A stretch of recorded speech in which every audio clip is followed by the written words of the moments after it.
Hello and welcome to Conscious TV. I'm Iain McNay, and today the guest in the studio is Daniel Brown. Hi Daniel. Hi. And we're going to talk about Daniel's new book, Pointing Out the Great Way, which is about the Mahamudra tradition of meditation. And there's many areas we could cover here, but we're going to try and keep the interview as accessible as possible. So Daniel, let's pretty much start with what motivated you in the beginning to get interested in meditation? What age were you when you first started to get drawn into that world?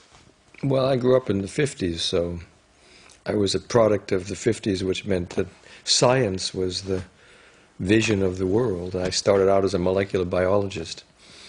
And then in college, we had to take these social science courses, which I found very boring. They were requirements. And I ended up taking a course in Eastern religions, and one of the texts was the old Evans-Wens translations of Tibetan yoga and the secret doctrines, and I read the book and I was stunned by it.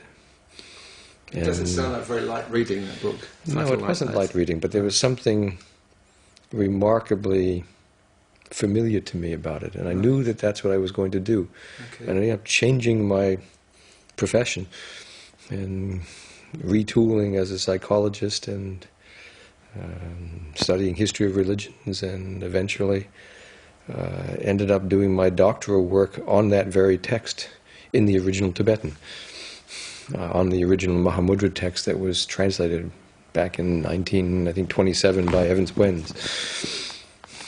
And when you first started to meditate, did you find it easy? At first, no. My mind was very scattered. I found it took a fair amount of discipline, and I didn't think the teaching of the meditation was very good in the West in those days. Right. Did you have a teacher as such, or were you working pretty much from the book and other books? Well, when I was a graduate student at the University of Chicago, and I wanted to do work on Tibetan, in those days Tibetan wasn't very popular. The way that Western academia had divided up the East into the Far East and then South Asian studies, somehow Tibet got left out of both groups. Okay. So in those days there were very few places that you could learn Tibetan. The University of Chicago, where I was at, I learned Sanskrit, but Tibetan wasn't a very popular choice. And there was a program at the University of Wisconsin, which was a few hours away from Chicago.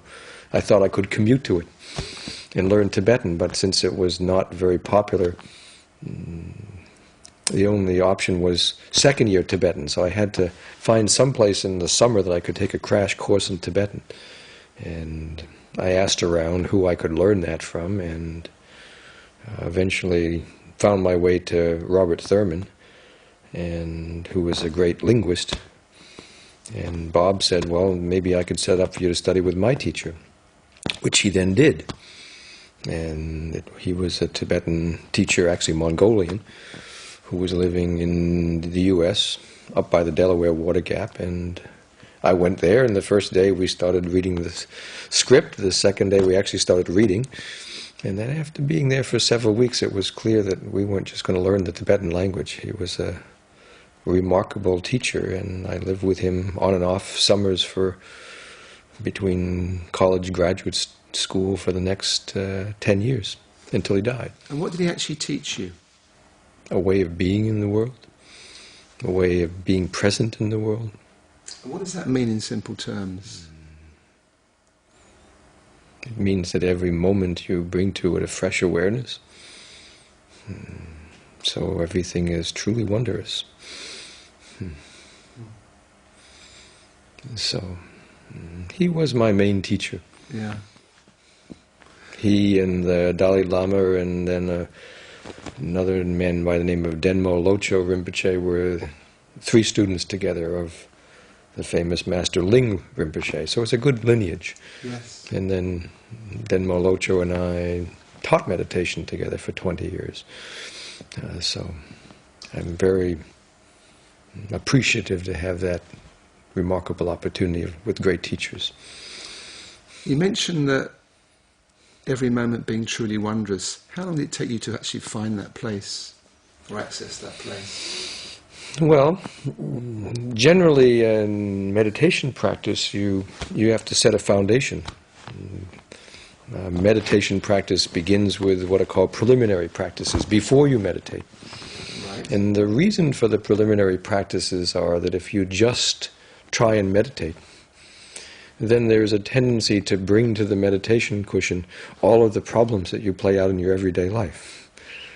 So the preliminary practices are designed to make the mind fit, as it's said, to help you work out the difficulties. For example, there are three fundamental principles in preliminary practices.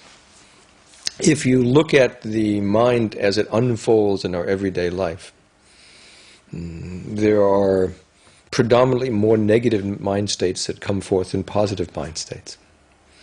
That will influence meditation practice in a negative way. So one of the points of emphasis of preliminary practices is to tip the balance of spontaneously unfolding mind states towards the positive rather than the negative.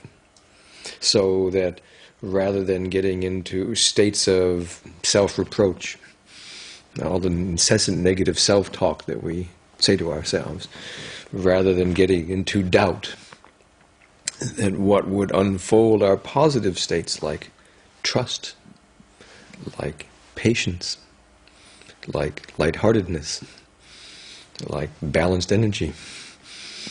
These would be the virtues of the mind. And part of preliminary training is to cultivate those virtues of mind and to minimize the negative mind states that otherwise would interfere with meditation practice.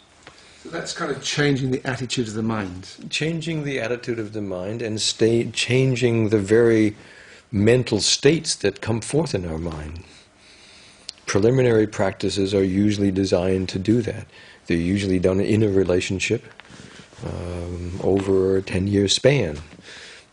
You don't just start with meditation.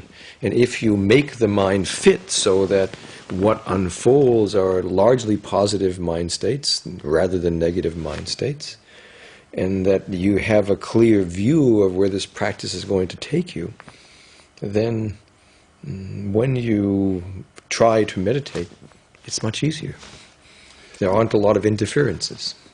So you mentioned that you do it usually in a relationship. Yes. So I lived with this teacher for pretty much 10 years, yes, on and off, and most of the work was in the relationship. I suppose the Western equivalent of preliminary practices would be psychotherapy.